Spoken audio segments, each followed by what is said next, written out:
Here at the Asian Financial Forum 2016, we're talking to John Chung. He's the Financial Secretary of the Hong Kong SAR government. Thanks very much indeed, John, for joining us once again this year. And it's a challenging year, 2016, isn't it? It's because there's going to be a fall down, apparently, in the Chinese economy. People are not particularly looking forward to a great year. But how do you see that in terms of Hong Kong in 2016? I think 2016 will indeed be a difficult year.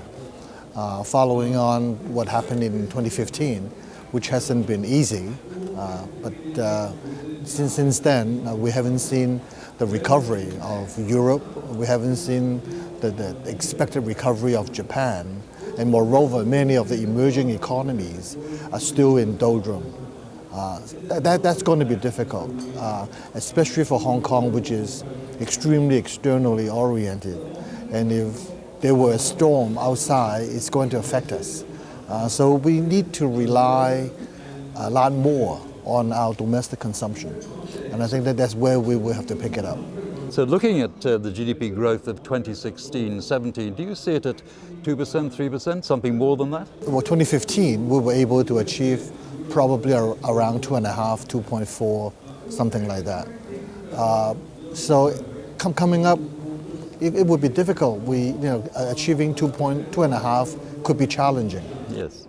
And now looking at public finances in particular, people have been saying, should Hong Kong really now be considering a universal pension scheme, largely because we're very wealthy and it's one of the largest economies in Asia, when you think about it? Being wealthy is not a good reason to do universal pension.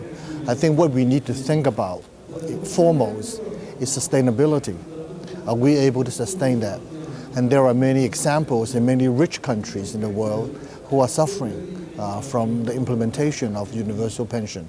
And this is something that we need to be very careful about. And now, as far as China is concerned, do you see difficulties ahead because of the rebalancing of the economy on the mainland, in particular for Hong Kong? The rebalancing of the economy in the mainland is a positive thing.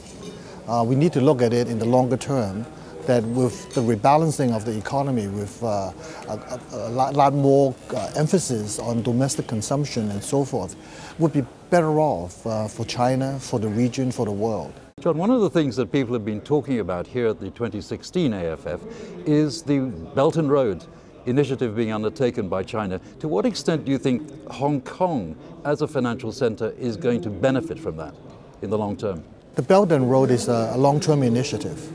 It will take some time for that to be fully realized. But we need to prepare for it. And we are in a very good position to benefit hugely from this exercise. Our strength lies in commerce, in logistics, in professional services, in finance. And these are our strengths. And this is exactly what the 65 countries along the Belt and Road would need. So let's get ready and meet this challenge head on. Well, we're here again after 2015 and into 2016. What's your impression of this particular event this year? I think this event is tremendous. I think it's been going on for 9 years. We're drawing more and more people. We're drawing more and more high-quality people who are indeed interested in what's happening in this region, and they are able to exchange their professional views on the subject. This is great for the region. This is also great for the world to better understand what is going on here.